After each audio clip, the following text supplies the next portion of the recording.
6월 3일 하나님의 행복의 소리 라온 큐티시안입니다. 오늘 우리가 함께 나눌 말씀은 역대상 3장 1절에서 4장 43절까지의 말씀입니다. 저자는 다윗 왕과의 족보를 바벨론 포로 이전과 이후로 나누어 소개합니다. 또한 가장 강성했던 유다 지파와 가장 미약한 시므온 지파를 함께 소개하고 있습니다. 다윗 왕은 헤브론에서 7년 6개월을, 예루살렘에서 33년을 통치한 왕입니다. 헤브론에서 6명의 아들을 낳았고, 그리고 예루살렘에서는 13명의 아들과 다말이라는 딸, 그리고 소실들의 아들들을 두었습니다. 다윗 왕 이후에 솔로몬이 왕이 됩니다. 솔로몬 이후에 남쪽 왕조는 시드기야까지 다윗의 자손으로만 단일 왕조를 이룹니다. 그 후에 바벨론으로 포로로 끌려갑니다. 성경은 유다 자손의 다른 계보를 소개하고 있죠. 그 중에서 한 사람의 일대기를 다소 자세하게 기록해 놓고 있습니다. 우리가 너무도 잘 알고 있는 야베스입니다. 그리고 이스라엘 지파 중에서 가장 미약했던 시므온 자손을 소개해 줍니다. 적용을 위한 나눔의 시간. 먼저 하나님의 약속은 반드시 예만 존재합니다. 하나님께서는 당신의 약속을 반드시 지키시는 분이라는 것이죠. 그 예가 바로 오늘 등장하는 다윗에 이어서 왕이 된 남쪽 왕조들의 이야기입니다. 모두 다윗의 후손들로 구성되어 있죠. 단일 왕조로 구성되어 있었다는 것이죠. 이것은 하나님께서 다윗에게 약속하신 것이었습니다. 하나님께서는 다윗에게 영원한 왕조를 약속하셨습니다. 하나님께서는 당신의 약속대로 다윗의 후손들로 유다 왕조를 이끌어간 것이죠. 포로기 이후에도 마찬가지인 것 같습니다. 포로로 끌려갔던 이들이 돌아왔는데요. 그 중심 인물 지도자가 스룹바벨입니다. 다윗의 후손이죠. 그를 통해서 성전을 건축하게 하십니다. 계속해서 당신의 약속을 이루어가고 계심을 우리에게 보여주고 있는 것이죠. 바울은 로마서에서 믿음을 설명하면서 아브라함을 예로 설명해주고 있죠. 그 아브라함에 대해서 이렇게 말씀하고 있습니다.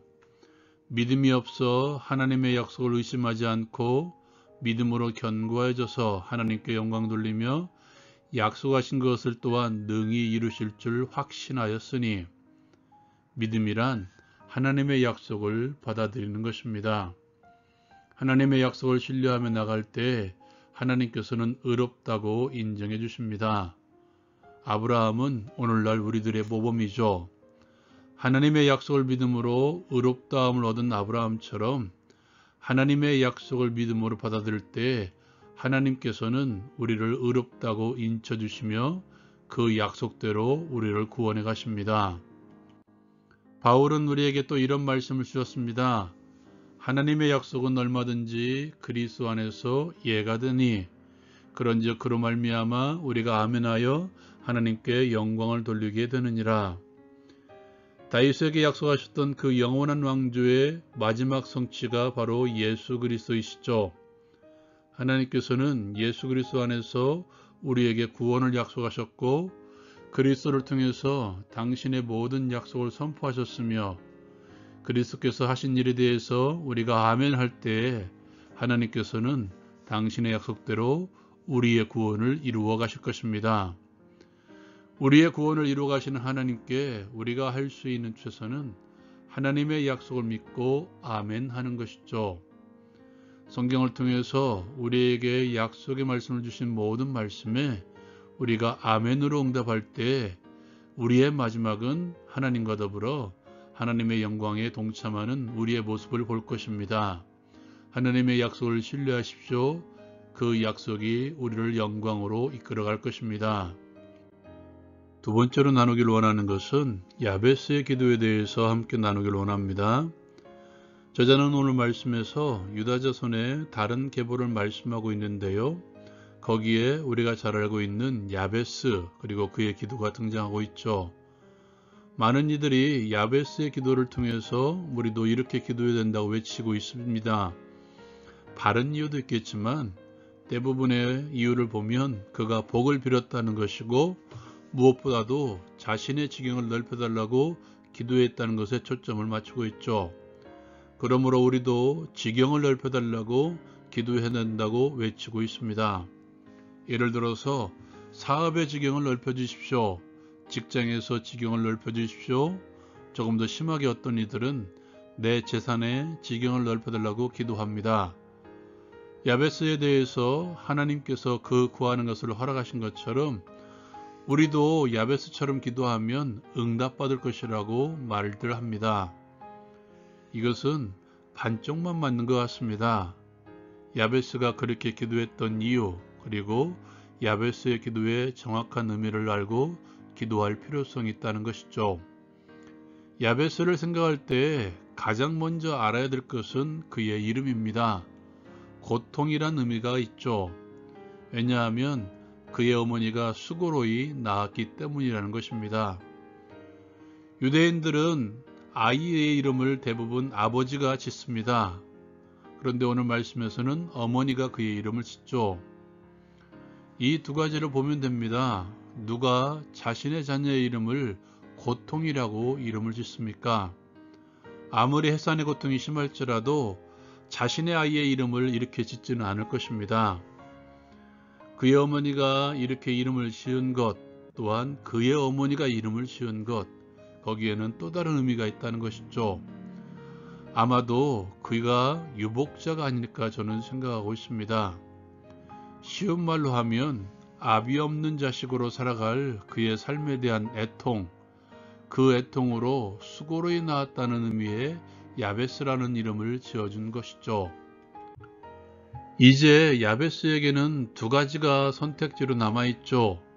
자신의 이름대로 수고로이, 고통 가운데 삶을 포기하며 사는 것과 그리고 그 고통의 삶을 딛고 일어서는 것입니다.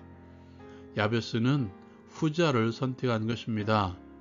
그리고 그 선택을 위해서 그는 하나님 앞에 기도하며 나갔다는 것이죠.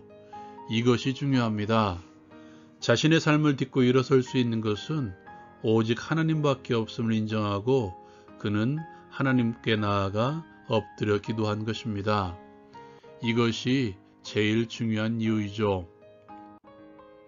다른 기도의 내용은 우리가 흔히 하는 기도이기 때문에 제쳐두고라도 그의 기도 가운데 가장 중요한 것은 나의 지역을 넓혀달라는 기도의 요청입니다. 그가 정말 요즘의 표현대로 자신의 땅이 넓혀지기를 기도했는가, 그렇게 부함을 요구했는가, 자신의 부자됨을 요청했는가, 소위 자신의 땅이 많아짐으로 부자가 되기를 원한 것인가.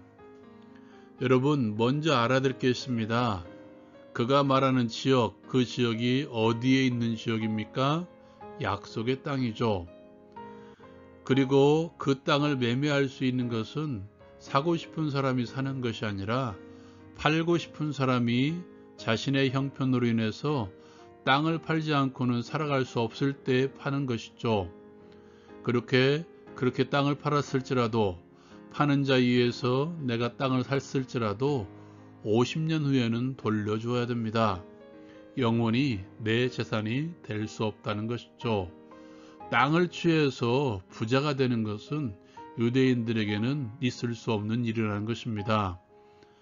내 지역을 넓혀달라는 것은 아마도 과부로 아들을 키워냈던 그의 어머니가 생계 때문에 팔았던 땅을 다시 자신에게로 되돌릴 수 있도록 요청한 기도가 아닌가 저는 생각합니다.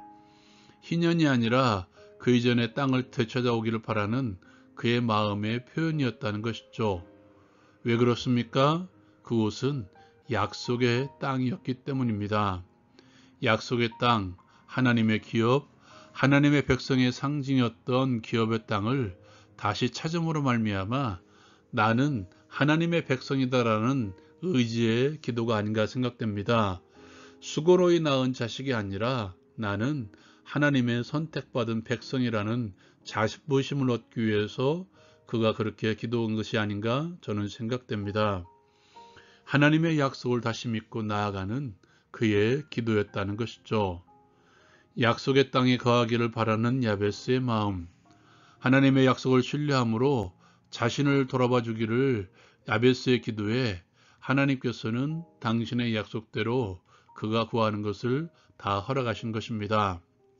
야베스의 기도를 통해서 우리가 배울 수 있는 것은 하나님의 약속은 그리스도 예수 안에서 모든 것이 성취되었음을 알고 그리스도 안에서 하나님의 약속의 말씀만 의지하며 살아가는 것, 또한 하나님의 약속을 의지하며 하나님께 요청하며 살아가는 것입니다. 하나님의 약속에 아멘으로 응답하여 하나님께 영광 돌리며 하나님의 영광에 동참하게 하옵소서. 예수님의 이름으로 기도합니다. 아멘.